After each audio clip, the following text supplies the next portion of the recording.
आसमान में पूरी तरह काले बादल छाए हुए थे। रात को 10 बजे के बाद चांद नजर नहीं आ रहा था। बिजली बार बार कड़क रही थी और सर्द हवाएं चल रही थी। ऐसे में एक आदमी अपने हाथों में एक 8 साल के बच्चे के जिस्म को लिए घुटनों को जमीन पर टेक ऊपर आसमान की ओर आंसू बहा रहा था। मुझे मालिक से कोई दिक्कत नहीं है। मैं मालिक से कुछ नहीं चाहता। मुझे जो कुछ भी चाहिए शैतान से चाहिए, भूतों से चाहिए, आत्मा से, भूतों से, चुड़ैलों से। और उसने एक लंबी सांस भरी और कहा, अघोरी से चाहिए। मैं आप सभी से अपील करता हूँ। मैं अपने आप को पूरी तरह से आपके हवाले करता हूँ। पूरी जिंदगी शैतान का नाम लूंगा और जब मेरी मौत आएगी तब वो शैतान के घर पर ही आएगी। मैं आपको अपने इस बच्चे की आत्मा चढ़ावे में दे रहा हूँ। मेरी पुकार सुन लीजिए। ऐसा कहकर उसने अपनी आंखें बंद कर ली और फिर मंत्रों का जाप करने लगा। आसमान में जोरों की बिजली कड़कने लगी और बारिश शुरू हो गई, लेकिन वो अभी भी मंत्रों का जाप किए जा रहा था। काफी वक्त तक उसने अपनी आंखें नहीं खोली कि तभी अचानक से उसके कंधे पर किसी ने हाथ रखा। कुछ वक्त बाद विजय अपनी बीवी नंदिनी के साथ अपने कमरे में था। दोनों बिस्तर पर लेटे हुए थे। विजय ने नंदिनी की ओर करवट ले रखी थी और उससे राब्ता कर रहा था। विजय शादी के बाद सिर्फ एक बार हनीमून पर गए थे। उसके बाद तो जैसे तुमने कसम खा ली है कि मुझे कहीं भी घुमाने नहीं ले जाओगे। डार्लिंग, मैं तो तुम्हें घुमाने ले जाना चाहता था, लेकिन क्या करूं, ऑफिस की इतनी सारी जिम्मेदारियां हैं कि निकलना ही नहीं हो पा रहा। तो क्या करूं?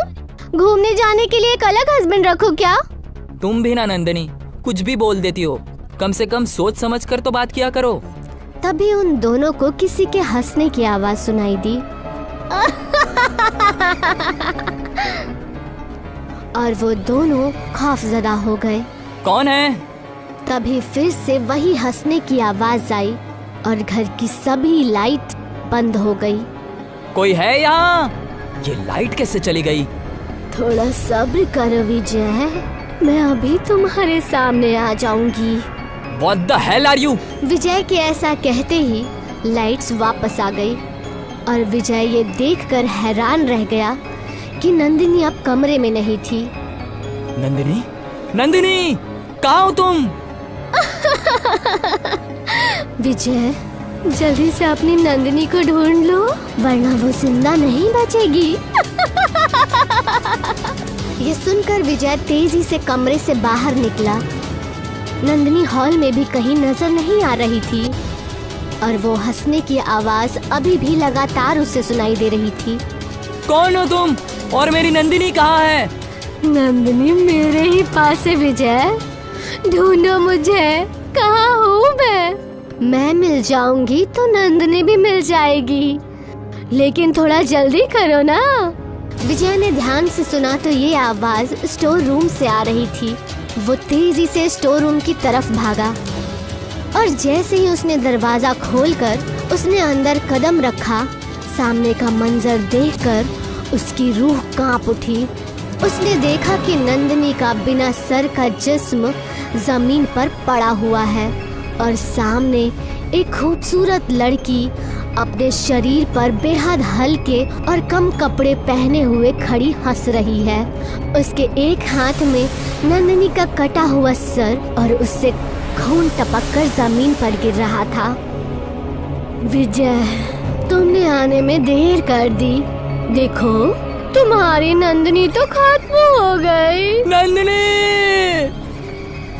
वहीं इस तरफ महेश अपने छोटे से घर में बैठा हुआ हाथ में अपने बेटे का फोटो देखते हुए रो रहा था। मेरे छोटू, तुम मुझे छोड़कर क्यों चले गए? एक तुम ही तो थे जिसे देखकर मैं जिया करता था। तभी अचानक वहाँ एक तेज रोशनी हुई और वही खूबसूरत लड़की प्रकट हो गई। महेश, तुम अब क्यों रो रहे हो? अब तो तुम्हें खुश होना चाहिए। उसने महेश को नंदिनी की कटी हुई गर्दन दिखाई और कहा, ये देखो, ये तुम्हारे भाई विजय की बीवी का सर है। मैंने उससे उसकी हंसी तो छीन ली है, अब बस उसे मारना बाकी है। उस कटी गर्दन को देखकर भी महेश को डर नहीं लग रहा था। उसे बेटे को खोने का गम बेहद कठोर बना रहा था। दमोरी, उसको मारने से पहले ये जरूर बताना कि उसकी मौत किस वजह से हो रही है। जरूर।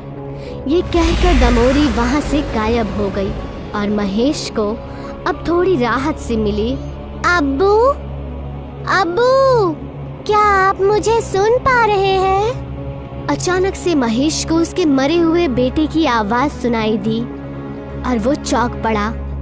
हाँ मेरे बेटे, कहाँ हो तुम? मैं तुम्हें सुन पा रहा हूँ। इतना कहने के बाद दोबारा महेश को उसकी आवाज सुनाई नहीं दी और उसे भी यही लगने लगा कि ये शायद एक वहम था। 2 दिन गुजरने के बाद विजय अपने ऑफिस में बैठा हुआ था। उसके चेहरे पर अभी भी नंदिनी को खोने का गम दिखाई दे रहा था कि तभी उसे अपने ठीक पीछे से दामोरी की आवाज सुनाई दी। विजय, क्या हुआ?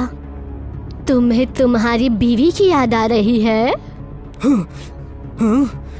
वो चौंकता हुआ अपनी कुर्सी से उठ खड़ा हुआ, लेकिन उसके कैबिन में उसके अलावा और कोई भी नहीं था। अभी भी उसे अपने आसपास किसी के होने का एहसास हो रहा था। रात को जब वो अपनी कार से घर लौट रहा था, तभी उसके कानों में दामोरी के हंसने की आवाज गूंजने लगी।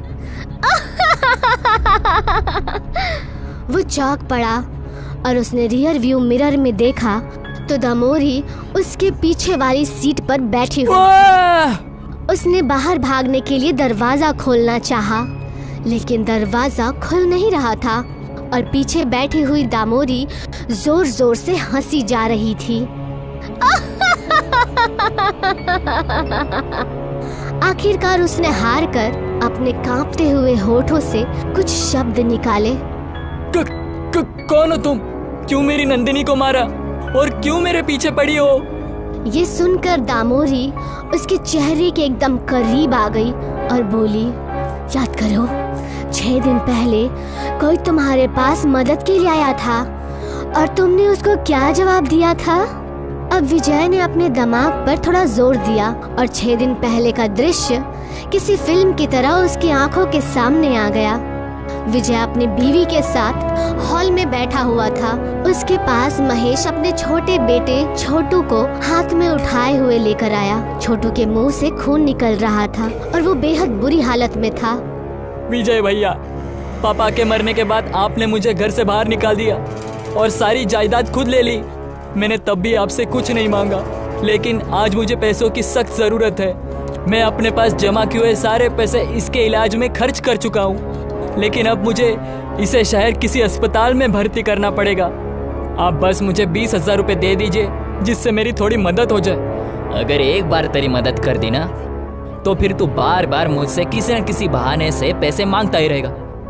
मुझे इस झंझट में ना फंसना ही नहीं है। तू यहाँ से चला जा, तेरे लिए वही ठीक होगा, समझा? महेश ने उससे बेहद गुजारिश की, लेकिन विजय ने उसे धक्के मारकर घर से बाहर निकाल दिया। महेश के बेटे ने उसके बाहों में दम तोड़ दिया। उसके बाद महेश ने काली दुनिया के सभी प्रेतों का आवाहन किया और मैं उसकी मदद के लिए इस दुनिया में आई हूँ। मुझे माफ कर दो, मैं खुद जाकर महेश से माफी मांग लूंगा। नहीं, महेश यही चाहता है कि मैं तुम्हें भी खत्म कर दूं। ये सुनकर विजय के दिल में और ज्यादा खौफ उतर आया। अगले ही पल कार की विंडस्क्रीन तोड़ते हुए विजय का कटा सर बाहर आ गया और दामोरी की हंसी पूरी फिजाओं में गूंज गई। आज दामोरी उस विजय को खत्म कर देगी। आज मेरा बदला पूरा हो जाएगा। तभी दामोरी वहाँ पर प्रकट हुई और उससे बोली, पूरा होगा नहीं, पूरा हो चुका। खत्म कर दिया है मैंने उस विजय को। ये सुनकर महेश को बेहद अच्छा लगा और उसके मुंह से एक शैतानी हंसी फूट पड़ी। अपने आप को मेरा मालिक समझने वाला मेरी खुशियों का खूनी मारा गया। अब मैं आजाद हूँ महेश। अब तुम्हें कोई काम नहीं है ना? हाँ हाँ बिल्कुल, अब तुम आजाद हो। उसकी बात सुनकर दामोरी मुस्कुराई और वहाँ से गायब हो गई। महेश भी अपने बिस्तर पर लेट गया और सोने की कोशिश करने लगा, लेकिन अभी भी न जाने क्यों उसके दिल को सुकून नहीं मिल रहा था और उसे ये बात समझ नहीं आ रही थी। तकरीबन 2 बजे उसे अपने बेटे की आवाज फिर से सुनाई दी। अब्बू, अब्बू, क्या आप मुझे सुन पा रहे हैं? हाँ मेरे छोटू, तू सामने क्यों नहीं आता? कहाँ है तू? अब्बू, आपने मेरी रूह को इनकी दुनिया में भेजकर अच्छा नहीं किया। यहाँ मेरा मन नहीं लगता। यहाँ पे बहुत ही डरावने राक्षस, जिन और चुड़ैल हैं। मुझे यहाँ से बाहर निकालिए। ये सुनकर महेश को बेहद दुख हुआ और वो बोला, छोटू, तुम्हारी मौत का बदला लेने की आग में मैंने तो ये सोचा ही नहीं कि तुम्हारी आत्मा का वहाँ क्या होगा। मुझे माफ कर दो छोटू। अब्बू, आपने मेरे साथ अच्छा नहीं किया। मैं आपको कभी माफ नहीं। ये कहने के बाद छोटू की आवाज आनी बंद हो गई। महेश को अब अपनी गलती पर पछतावा हो रहा था और वो सोच रहा था कि आगे करे तो क्या करे कि तभी न जाने उसे अपने दिमाग में क्या सूझा। उसने घासलेट की केन उठाई और दूसरे हाथ में फावड़ा और फिर वो जंगल की ओर रवाना हो गया। काफी वक्त चलने के बाद वो एक बड़े से पीपल के पेड़ के पास जाकर रुक गया। मैंने इसी जगह छोटू को दफनाया था। हाँ, यही जगह थी। उसने फावड़े से जमीन को खोदना शुरू किया और कुछ ही देर में उसे छोटू का जिस्म नजर आया, जिसमें अब काफी हद तक कीड़े लग चुके थे। छोटू, उसकी आंखों से आंसू निकल पड़े और उसने छोटू के जिस्म के ऊपर घासलेट डाला और फिर उसने हिम्मत करके माचिस की तीली निकाली और उसे जलाने ही वाला था कि तभी वहाँ पर दामोरी प्रकट हो गई। नहीं महेश, ये तुम क्या कर रहे हो? मुझे मेरे बेटे की आत्मा को वहाँ से निकालना है। वो वहाँ खुश नहीं है। अगर तुमने ऐसा किया तो मुझे भी अपनी दुनिया में वापस जाना पड़ेगा और मैं अकेली नहीं जाऊंगी। मैं तुमको भी उस दुनिया में लेकर जाऊंगी। मुझे मंजूर है। वैसे भी मैं अब जीकर क्या करूंगा? ऐसा कहकर महेश ने फौरन तीली जलाकर छोटू के जिस्म पर डाल दी। नहीं! छोटू का जिस्म जलने लगा और उसकी रूह महेश के सामने आकर खड़ी हो गई। छोटू के चेहरे पर अब खुशी नजर आ रही थी। अब्बू, आपका बहुत बहुत शुक्रिया। आपने मुझे उस अंधेरे दुनिया से निकाला। अब मैं आराम से जन्नत में जा सकता हूँ। इतना कहकर छोटू वहाँ से गायब हो गया और अब महेश की आंखों में खुशी के आंसू थे कि तभी दामोरी महेश पर झपटी और महेश के पेट में उसने अपना पंजा आर पार कर दिया। अब तुझे मेरे साथ चलना होगा महेश। मैं तुझे नहीं छोड़ूंगी। उसके ऐसा कहते ही उन दोनों के आसपास काला धुआं उत्पन्न हुआ और वो दोनों उस धुएं के साथ ही वहां से गायब हो गए और फिर चारों तरफ मौत का सन्नाटा छा गया।